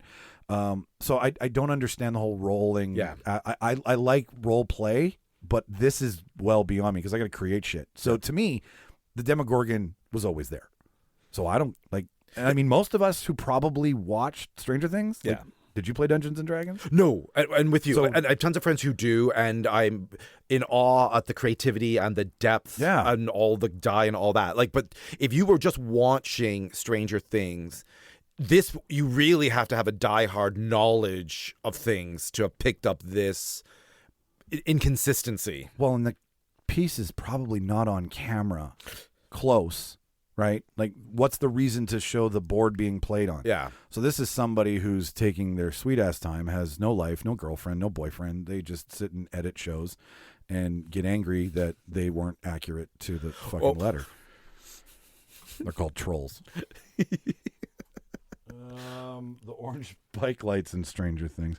This list is going after specific properties. Very much. Like, when you introduced it, and I spent before coming on here, going through the list, I was a little surprised that this is a blunder for you, this light thing, but okay. In other Stranger Things scenes, the lights in the front boys' bikes are bright white, so it's strange when they look orange in daylight. Why does that fucking matter? Like this is, like, I was more concerned at their hairstyles and their clothes. Yes, it was the 80s, but that is atrocious. Like, okay, you found an odd-shaped, odd-colored light that may have, I mean, I get it. Okay, fine. It's got the orange lens. Yeah. So it's not going to be white in one scene and orange in the other, but maybe he changed his light. Like, that's nothing to the story. Yeah. You're just being a dick. The child covering his ears in North by Northwest. That's cute. It's very cute. In North by Northwest, the scene where Eva Marie Saint's character unexpectedly fires a gun at Cary Grant's character. Okay, it's loud. One of the children playing is an extra in the background, covers his ears for a few seconds before the shot is fired. Sure, that's what you do when it's loud. Like that is acting to me. I wouldn't have a problem with that. I'd be like, they're going along with what's happening. Yeah. You? I'd have to actually go back and watch that movie again. I never saw it. Because I'm curious to know whether or not what they're referencing here is that the boy put his fingers in his ears prior to the shot being fired. Because they would have done multiple takes, right? Well, it says here he covers his ears a few seconds before the shot is fired. Okay.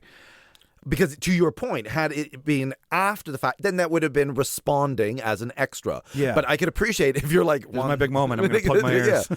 I think it's very cute. Because you really like. I wonder how many times they had to shoot this scene and how many what else this little child had done, and they're like, of all the takes, just go with this one. Yeah. Or at some point, remove the child. But okay. And I mean, he's in frame. So yeah. The fact that those would come up would take you, if you caught it. Yeah. And I mean, at the time, it's Cary Grant. So, I mean, what is this, the 50s, 40s? Like plugging, I don't think anybody, no. It doesn't ruin it, but it does draw attention. Osama bin Laden mentioned in Breaking Bad. Okay, so one of the primary antagonists in Breaking Bad, Jack Weller, at one point says something about Osama bin Laden's death to his nephew, Todd. However, the show was meant to take place in 2007, and bin Laden didn't die until 2011. That is a bit of a continuity issue. That's a dialogue issue. Yeah, but you wrote that. Yeah, that's what I'm saying. Yeah. In a room Yeah. with other possible writers who were like, unless you're so afraid to tell Vince, you're like, Vince Gilligan, you have the wrong... Fuck, you're fired. Exactly. Yeah, that's a blunder. Yeah. That's a big blunder. Let's move along and get to the middle part of well, actually, we're almost to the middle part of this list. The hydraulic, again, someone doesn't like Breaking Bad. The hydraulic acid eating through the tub of Breaking Bad. Did you see Breaking Bad? I did not. Okay. You give it a shot. Okay. Give it patience in the first season. Yes. But after that, it takes off. Okay. You will love Heisenberg. But there is a scene, Breaking Bad has a lot of gory scenes, but one of them is when Walt and Jesse attempt to dissolve bodies in hydraulic acid in a bathtub, resulting in a very messy situation. It's quite funny. However, Mythbusters proved that there's pretty much no way that this could happen in real life. Like, it has to eat through the subfloor in amount of time. Like, it is funny for two idiots. Like, they're bumbling drug dealers in this season. Yes. Right? It's the first body they kill. And they're fighting constantly over, like, this is the scene where every time someone dies because of them, whoever did this one, the other one has to do the next one. Like, they trade dealing with bodies. Okay. So the two of them do this together, and this is the only time they deal with it together. And then Walt's like, "It's your fucking problem, Jesse." But yeah, watching the tub fall through the floor was funny. Yes. Because they'd have to be idiots to pour it all over the base of the floor instead of the tub. But yeah, and I mean, when Mythbusters goes and does a thing, I mean, it's still it's television. It's not reality. So I don't know if it ruins anything, but the shirt trans wearing in the Fast and the Furious. The Fast and the Furious is a pretty glaring error. Okay, Esquire, we're going to take pretty glaring with an asterisk around that. Yes, exactly. Where Jesse and Tran race. In one shot, Tran is wearing a shirt with sleeves, but in the next shot, he's wearing a tank top. You can spot the difference between 55 and 58 seconds in this clip. Don't need to watch the clip, but yeah, okay. Once again, did he spill coffee on it and then he had to change his shirt? Like, how do you... Why do you? Yeah, exactly. What are you doing? Exactly. I'm just really hot. Yeah. So we've taken it off. But in a movie like Fast and the Furious, or Yeah. Too Fast and Furious, or Furious and Fast, do we fucking care? No one in that audience is caring. No. They're there for the car in space. Correct. They're there for Vin Diesel saying, family.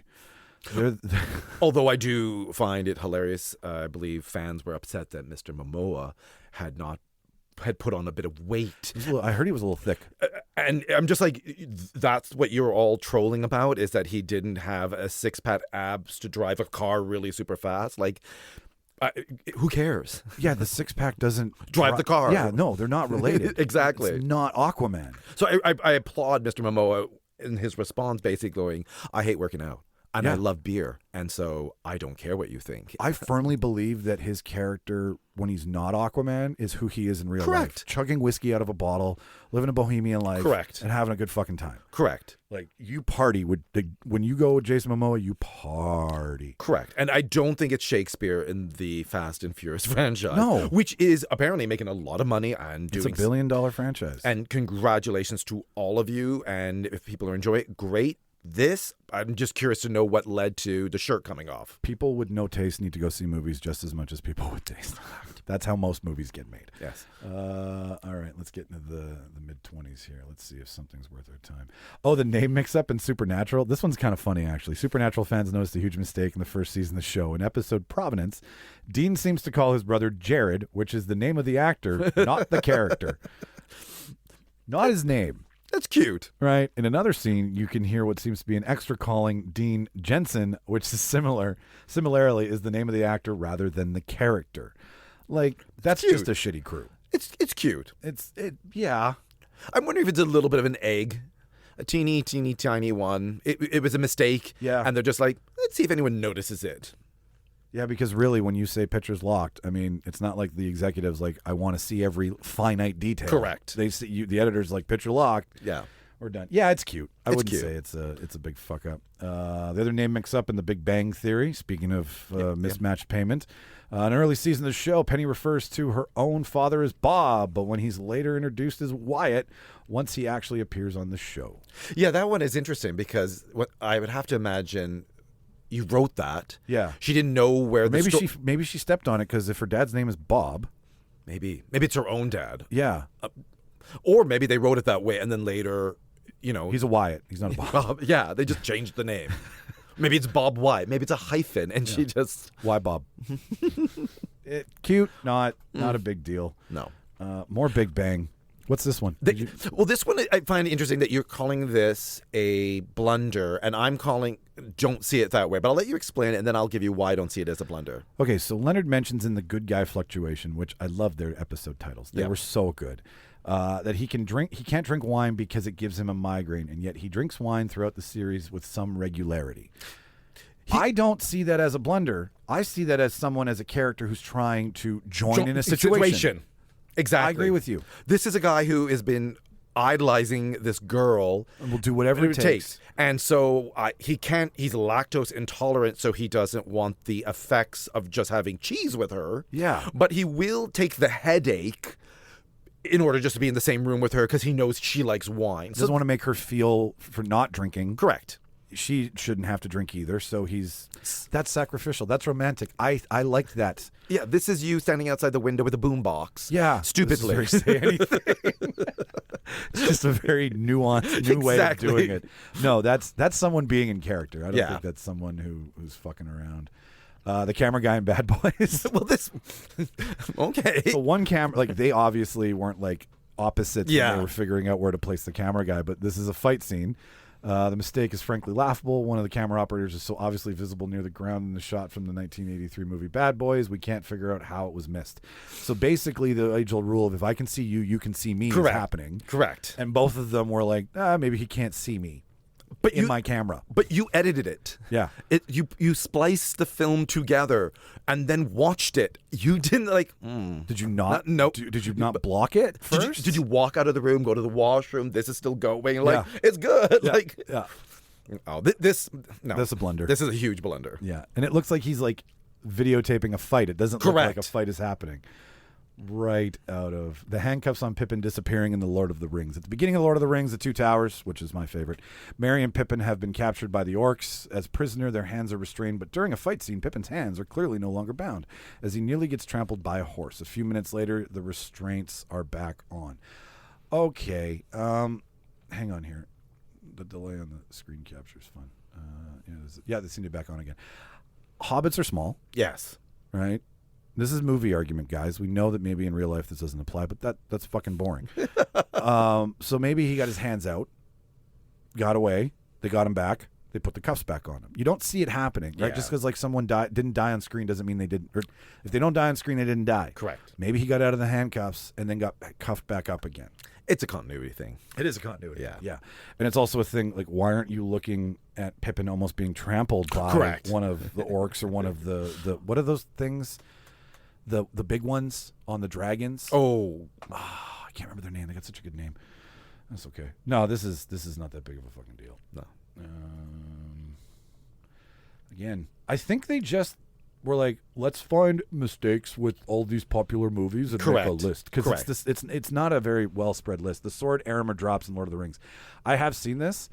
I maybe didn't register, but like, he's got the sword. He's about to get on the horse, and then he drops his sword and rides off. Yeah. Like it's a continuity error thing, Sure. but it's also somebody trying to get on a horse with a sword and not spook a fucking horse while making a movie. So, like, yeah, maybe if they didn't have someone pick up the sword and give it back to him. Yeah. Because he's riding away without his weapon, but I don't know. It's continuity, once again. And I can appreciate, thousands of hours. You miss a little bit, something like Peter that. Jackson doesn't have any disrespect from me for... No. These are all made by humans. This one's awesome. Okay, this I love. But you really had to go searching for this one. But this I love. The car in the background in Braveheart. I didn't even know this existed. Neither did I. Braveheart was set in the 13th century. Don't be fucking cheeky, Esquire. So it's a little odd to see this decidedly modern car in the background during one of the film's big battle scenes. Of course it's odd. See, this for me, this is a blunder. It's a huge blunder. Whereas a continuity is just, we have 17 hours of film. I splice it. We just couldn't make it 100% match. This is you filming and get modern technology. Like, look at where the camera is, though, too. It's a turning shot. Correct. Where you don't have anybody in the shot. Correct. So this could have been, this is an editing blunder. Correct. This could have been cut. Correct. It was film at the time. Correct. So, like, you could have just been like, you know what? Let him get through the turn. Slice it back together. Correct. Problem solved. Yeah. No, this one, and it won't make me watch Braveheart again and look for it. No. But if Braveheart's on, I might look for it. Now that I know, I am looking for it. Yeah. But it's not going to ruin freedom for me. Like, No. the good Lord says you're fucked. It's my island. The Time of Day and Dark Knight. This one's pretty funny. And this one's a Christopher Nolan blunder, which, as much as Quentin made some bullet holes happen, Yes. even Nolan, the auteur filmmaker, at the beginning of the stock market scene in The Dark Knight, it's clearly daytime outside, but after the police chase through the tunnel happens, it's pitch black outside. Okay, you can't argue that the chase took 5 hours. That would be a little too, Yes. fair to Mr. Nolan. But at the same time, yeah, okay, that's a blunder. Yeah. I have a hard time having any problems with Mr. Nolan. He's my Love him. He's my guy. Love him. But Yeah. it's weird that we're led to believe that the stock market had just opened for that day at the beginning of the scene. There's no way it would have become nighttime so quickly. Yes, okay, fine, fair enough. That's a blunder. I'm Batman, and I don't know what time it is. The direction of Ben's car in The Graduate. I have not seen The Graduate. Shame on me. Really? I know. I'm surprised by that. Yeah, no, there's a lot of classic I haven't Okay. seen. The classic I have seen was very like father-son shit. Sure. But like Godfather, right? Or Yeah. Terrace Bulba, or that shit. But this stuff I've... Well, this one gets referenced a lot in either some other movies, but particularly on The Simpsons. Simpsons love referencing this movie. So I would encourage you to watch it just to see now and relive Simpsons. Well, yeah, and I do love older women. Shauna's, Don't go there. Don't go there. I love Shauna. Don't go there. In The Graduate, Dustin Hoffman's character drives across the Bay Bridge in San Francisco on his way to Berkeley, California, but he drives there on the top deck of the Bay Bridge, which traffic actually moves in the opposite direction. That's a blunder. For one of the most famous bridges, But I have to wonder, did you get permission to block off the whole bridge? probably not. And then therefore you put the cars on yourself and we're driving them back and forth. So this is being done in live time. Well, okay, possibly, or they got a permit and they shut it all down and they fucked up. Well, that's just what I'm saying. You shut down and we're running your own cars on the bottom and the top. I'm just curious. And so... Yeah, there is two ways about that. Like if they only had the top part of it sectioned off, so that traffic was going to rush hour and they were going opposite. Correct. So they are driving the wrong way towards the town. That's them showing him going to the town on the bridge. The bridge is famous, but okay, that I can give some slack Correct, to because correct. you're trying to show him going to. Correct. How he gets there obviously might not be that way in real life. Correct. Because it's a permit issue. It's not a Correct. Yeah. No, there should be some slack. So I'm that. curious to know how that came about. Yeah. You should call somebody. The over the bed comment from Jack in the Titanic. I don't know this one. I know the hand one. Well, if you read once again, I don't know if it's a blunder or he just misspoke, right? During the painting scene in Titanic, hubba hubba, right after Rose undresses, Jack tells her to go over the bed and then corrects himself and says, the couch. That was a real line flub by Leonardo DiCaprio. Filmmakers found it funny, so they decided. That's not, if they keep it in. Well, this is what I'm saying. It's a flub. I don't think, I think you're splitting hairs, Esquire. I think he's looking at her naked. Yes. And he just was focused. Yeah. You look good. I don't know how to speak because you're a pretty lady. And had a moment. And Correct. they were like, that's a genuine moment. Correct. Do you know the hand one, though? It's James Cameron drawing the picture. It's not. Oh. If you look at the hand's like 92 years old. Yeah. 50 for whatever he was at the time. Yeah. It's not DiCaprio's youthful hand. Yeah. So any shot on paper is James Cameron and her in a room together, and he's Nice. drawing her. Which is like, James, really, did you have to draw her to make the movie? For me, this pointing out reminds me from Indiana Jones in the fight scene where Indy Pulls out the gun and shoots it, and it's based on the lore is that I think you told me this. Yeah. But he was sick? He is sick. He has 192 fever. It's on their fourth take. It's plus 55. He wants this over. Yeah. He's supposed to be using the whip, and he just pulls out the gun and fires. And it's great. And the guy responds and let's keep that in, because he just wanted to get off the set that day. And it's now part of Lore. The lore. So it's in that. It's not. But it's also what Indy wouldn't do. Correct. Which is why it's funny. Correct. Because you're seeing the guy who doesn't use guns. Correct. Say, fuck it. I just want to, he's in character as himself. Correct. While being a character. Correct. That's the brilliance of acting. Yes. I'm going to, it's also against the script, but whatever. Fuck it. He's like, I'm sick. Deal with it. I want to get off the set, right? So Yeah, this is the same thing. It's kind of in that little genre. Well, we're going to hit another DiCaprio one here shortly, which I also don't think is an issue. I think it's the brilliance of him, which is right here, the cut on Calvin's hand in Django Unchained. So this is not a flub. No. This is just you kept going. This is not a mistake. Correct. He smashes his hand out of anger. He's not watching where he's smashing it, and listener, he cuts his hand.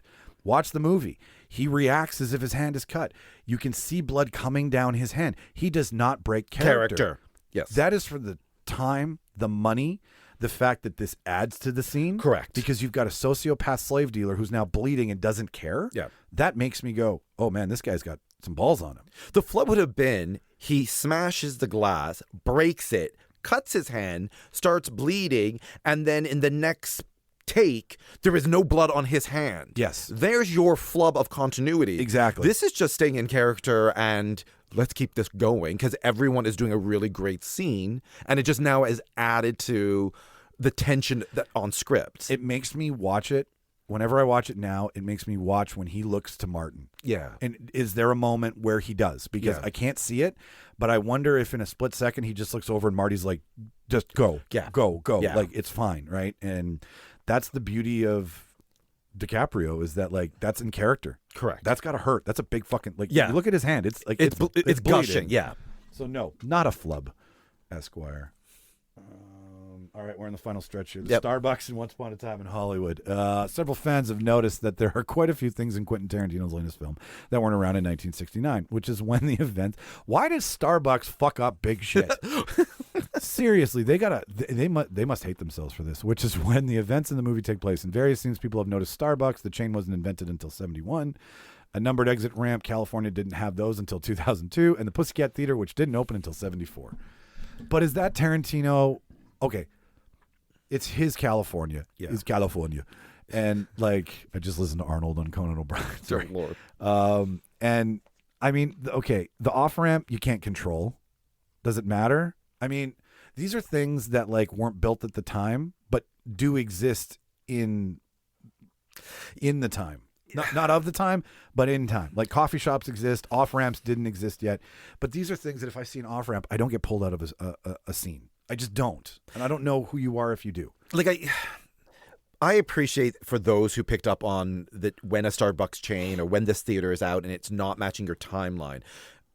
I don't know Quentin Tarantino in all of his making of his movies. Has he like edited out pieces or use CGI or anything like that? He usually tries to like... It's all on camera for him. Correct. And so what's in that frame, or like, sure, you look at, what is it, the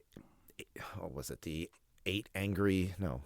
What's Hateful Eight. The Hateful Eight, where it's controlled in a room. You've built that set. You're able to control this. Yeah. And then you are looking at, with all of his Kill Bills, they're very controlled in the room kind of things. Yes. Right? Yes. This was one where he actually used a lot of exterior shots. You cannot... Well, he's showing the California of the time. Correct. Because the story is the California of the time. Correct. So unless you're going to now CGI out those pieces, because you... Good point. Or put up a sign to cover it off and all of that, right? You're going to take the street and then cover it up with signs.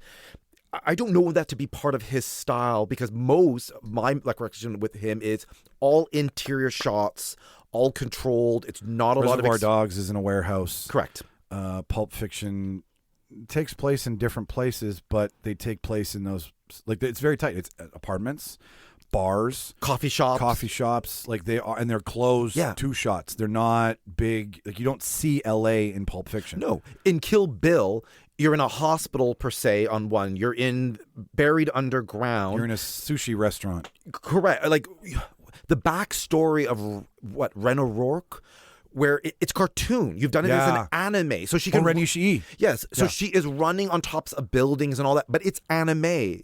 There is not a lot. So only when you're like doing... I think it was the house shot with... not Black Mambo. What's her name? She was with Will Smith in Independence Day episode. Oh, Vivica A. Fox. Yeah. Yeah, Black Mamba. Yeah. So you're inside her home. So unless you're going to now pick up the furniture did not come out until this time, or that RCA TV. That's easier to control than a building. Correct. And like, these are people who at Esquire aren't obviously on major stories. Correct. And have looked and looked and looked, or copied other people who've looked and looked and looked. But this is surprising. Like, someone really has done their history and their research. So I give you credit of your back, but you got to get deep. The ruby red slippers in Wizard of Oz. During a scene in Wizard of Oz where the trees begin to pelt Dorothy and the Scarecrow with apples, you can catch a glimpse of Judy Garland wearing plain black shoes rather than the iconic red ruby slippers. Sacrilegious. I'm surprised. I have to go back and rewatch Cecil B. DeMille, how fucking dare you? I'd have to watch it too. Sure. I mean, maybe the slippers were getting resold. Maybe not sold, but you know what I'm saying. It's like Superman without the cape, though. Yeah. If you want to get nitpicky. Sure, about it. 100%. Right. So, I mean, I'm quite surprised. You have to go back and check it out. Well, and we were talking about like worst things caught on camera or mistakes, and one of the worst things caught on camera is the hanging little person in the background who apparently, the rumor is they committed suicide and then hung themselves and no one caught it. Yeah. And then they caught it on camera, but it's been in for years. I don't know if that, I mean, I think it's fake. I think someone's mucking around. Correct. But like, it would be very sad if that was true. I think the worst thing I've ever seen caught on camera is a helicopter crash that killed 2 people in a movie. And you can watch it on YouTube. It was an older man and a child actor who were in a lagoon, and the helicopter crashed and just obliterated them. And it's out there in the world. But yeah, okay, ruby red slippers not on Dorothy. This doesn't feel like home. Oh Lord, well, I mean, you could do a whole podcast just on this movie alone. Yeah, sure. Because of the amount of badness or problems or... Set life wasn't the best. Well, I believe the little people were paid, what, $1? I think Judy Garland, was what, $10,000? It was, or $3,000. It was not... This is the era of silent to sound. Yeah. Right? And it's also the era of we own you for life. Correct. We will lend you out to other studios if we want to. Correct. I think they said like the Tin Man got infected or sick off the paint. Lead paint. The lead paint. Poisoning. Yeah. And then I think at the end of it, this thing was not a box office hit. No. So I don't believe so. I it has believe you're right. only really become part of nostalgia afterwards. But at the time, Well, it's one of it's. You know what it is? It's the first color film. Correct. Is what does it. It's not a really good movie. No. The Return to Oz, however, from Disney is fan-fucking-tastic with Fur as a Bulk. Changing heads out and fucking weird monkey rolling roller skates. But yeah, no, I think this just gets the hype because of Kodak and color and everything. And then, of course, the introduction or movement of Judy Garland. But did they... And then all the tragedy that surrounds that poor young woman's life. But. Yeah. Oh, good Lord, yeah. All right. Closing in on the end here. Yep. The random cowboy in Pirates of the Caribbean. This is a blink and you miss it mistake. Okay, but somebody is pretty fast with the blinks over there at Esquire. Pirates of the Caribbean, The Curse of the Black Pearl. Near 13 seconds in this clip, you can spot one extra or crew member behind Johnny Depp who appears to be wearing a cowboy hat and looking out to the sea. Like, I can see that. Yes, but you would really have to slow down. Yes, you would. He's just wearing a hat. Yeah, but like, okay, why is he standing behind them in the shot? That's the thing. If he's acting in this shot... Maybe he's not. Maybe he was delivering drinks or he was sweeping. He just wandered on. Like, I haven't seen the clip, so maybe it's just a random nothing clip and there's no dialogue happening, but like, yeah, you're not supposed to be behind an actor in a clip. No. It's certainly not Johnny Depp. That's like Set Life 101. The bus ride in Venice in Spider-Man Far From Home. In Spider-Man Far From Home, the students appear to be staying on the main island of Venice. When they leave, they get on a bus. The only problem, buses and other motor vehicles aren't actually allowed in Venice. Correct. Okay, you have been. I have been, and I can say blunder. Okay. Because you obviously... A, did not research, or B, were there. Like, there are really no cars. Yeah. There are no taxis. The boat town? Correct. Like, where were you being boated from one bridge to the next bridge? Like, where was this bus going? So, yeah, this is a blunder. Like, you just, no. During the last scene, The Last Samurai, Tom Cruise rides his horse in the middle of the group of soldiers. As he dismounts, the horse kicks one of the soldiers in the stomach. I need to watch for this. Now I have to go back and watch. I don't know so much of blunder as it's a horse. It's a horse. Horses kick. So. Yeah. And I mean, they get scared on sets. Yes. There's lots of camera and lots of lights. Tom Cruise is there, and so this little wee man comes up to them and freaks them out. I love The Last Samurai, though. It was good. It was it was one of his good movies. There should be more samurai movies. The fake baby, an American Sniper. Okay, everyone knows that. Everyone knows that. This when he holds it and he's just sitting there with his PTSD moment. Yeah. Oh my good God. You could tell that this is a crazy fake baby. This is the baby they gave us to take home when we were in like school to pretend what it's like to have a child. Correct. It's that baby. If you neglect it, it cries and all that shit. Yeah, this one was a fucking blunder. Yeah. Clint Eastwood, stop making movies. You're getting too fucking old, bud. The different plane number in Terminator 3 Rise of the Machines. Come on, the number on John Conway's plane changed throughout Terminator 3 Rise of the Machines. Here it's N305-5C, but once it's in the air, the numbers change. No, I don't care. They could have changed planes. This is real. Wow, this is someone with a great eye. Why are you watching this instead of watching what's happening while they're trying to escape? It's not a great movie. Like that's more important to you. That's more important to me. That it's just like this is what you followed up T2 with. Yeah. And I mean, it does skip to the end of the world and the nukes and however it does give you the idea of how they couldn't change the impending doom of John Connor's life. Yeah. Because at one point they think they outrun it. Other than that, it's a hot piece of shit. The yellowish Porsche Commando, in 1985 movie Commando, there's an intense car chase scene that ends with a pretty beat up Porsche, but somehow in the next scene the car appears to be totally intact. Okay. Blunder. That's huge. Yeah, you can't rack up a car and then have it drive away in one piece. Correct. And that's the thing too, is that when the car's broken, you're like, oh shit, their means of transportation have slowed down. Yeah. When it's back up to speed, you're not as engaged in the bullshit of it all. And last on our list, listener, is the crew member at Malcolm in the Middle. In the scene from Malcolm in the Middle, you can see a crew member lifting a dress from a bucket of water and handing it to Jane Karsmansky's character, Lori. Start watching at 05 in the clip to see for yourself. So a hand from someone else brings it out and hands it to her in the scene, is my understanding. I never watched Malcolm, so... Neither did I. That's a blunder. That's an off-camera, in-camera shot. Yeah. That right there alone makes it a home movie. that makes it a fucking high school play. That makes it somebody who's not doing their job properly. Well, there's your list, listener. Do you think this is a complete list? I think this is a shit list. This like Esquire made it sound like this is the pinnacle of all big mistakes in movies, and I'm like, some of these are. There's way more. Like when they took 5 Game of Thrones, they could have found a bunch of other ones that were probably just as interesting, that have better stories behind them. But like once you find all of them in Game of Thrones is the same thing. Someone's left something out or in a scene. That's usually what the big issue is with these guys. But as we've noticed, the blood in the scene with DiCaprio, right, and the drinking of the wine on Big Bang, those things add to the moment. Correct. So they're not. I don't think someone who knows film looked into this. No. I think someone who probably reports the weather had a day off and was like, let me try my stab at entertainment. I will say, whoever came up with this list, you did a lot of great research to have seen that cowboy hat. For that Sure. That, wow, you caught that amazing. Well, we are assuming they did this list. They could have just Googled like we did. That's the level of research here, at the Real Debaters, kids. Bring up that old Google page. Type in the sentence, first link you find, fucking bitch at it. The Google. But yeah, so we'll put this in the show notes for you guys so you can take a look at it and see if this shit matters or not. So that'll be there.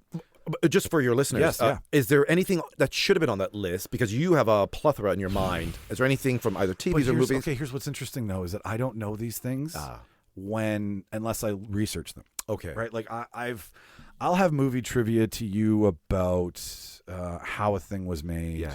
Like that Bruce in Jaws never made it to camera until like the 70th day of filming because Bruce was broken. Right. So the reason Jaws works is because you don't see Jaws until you see Jaws, and then it's scary. Yeah. But that's a technical blunder on building a robotic shark. That's the stuff I know, right? But that makes the movie better.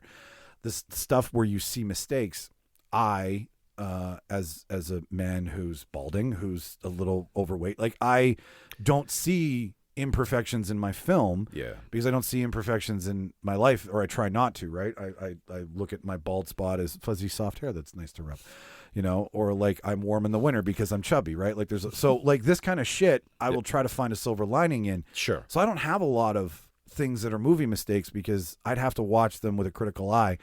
And the only time I watch them with a critical eye is when I'm interviewing somebody because I want to pay attention to things that are happening, to why things are. When I'm watching for myself, I'm like, let's get the fuck off this planet for an hour. That's the whole. So I'm not you. Is there any? No. The only thing, and maybe some of your listeners might have watched, is I watch a show called Heartstoppers. And in season 1, at the one of the last episode, one of the characters goes into the water. And they're wearing shorts, and the shorts are dry. And then cut to the next moment, the shorts are wet up to their thigh, and then they're coming out of the water, they're dry again. And it was just like... That's glaring. Okay. You can see this right away. What are those shorts made out of? Exactly, that it dried off. Like, I know quick dry exists, but... So that was one of those things that I could visually see. It doesn't take you out of the moment, but you could tell this is multiple takes in an ocean, and he's having to change his clothes several times. But it doesn't remove itself. I'm more curious about those things that, like on more older movies where something was so obviously egregious. Exactly. Yeah. Like some people will be like, why is Citizen Kane starting from the end? That's a mistake. No, that's a new way of making film. But some idiot might be like, I'm confused by this because it's not chronological, right? And sometimes the best mistakes become like the greatest moments on screen. There you go. Right? With that being said, it's about that time. No worries. This was fun. Thank you so much. Fun? I love this. Okay. Thank you. Yeah, that's like you all the time. Just come back. I will love to come back. All right. I had a lot of fun with this too. Listeners, so if you like Tony, let us know. It doesn't matter what you think, but if you like Tony, let us know. He'd love to hear about that. All the information, everything based on what we talked about can be found in the show notes this week. If this is your first time listening to the show, thank you so much for listening all the way to the end. The easiest way to show that you like us, support us, or want to follow us is to subscribe to the show and check out either our YouTube, our Instagram, or our Facebook. Either way. We got rid of Twitter because it fucking sucks, and Elon Musk is just weird. I still have my personal one if you want to follow it, but like the show doesn't have a Twitter anymore. So Instagram at Real Debaters Pod, Facebook the Real Debaters Podcast, and on YouTube is RD Pod Shorts, where you'll get to see images of Tony and me. And if you see those images and you want to cut them up yourself, feel free. Besides that, like I said, subscribe to the show. That's what makes us happy here. Until then, I've been a guy who drinks wine and gets migraines. Who have you been? Pick any one of the characters. I'm a stormtrooper apparently who bumps his head. So you get the game. Perfect. Listener, watch all the movies. Say bye. Say bye, Tony. Bye. Talk to you later, listeners.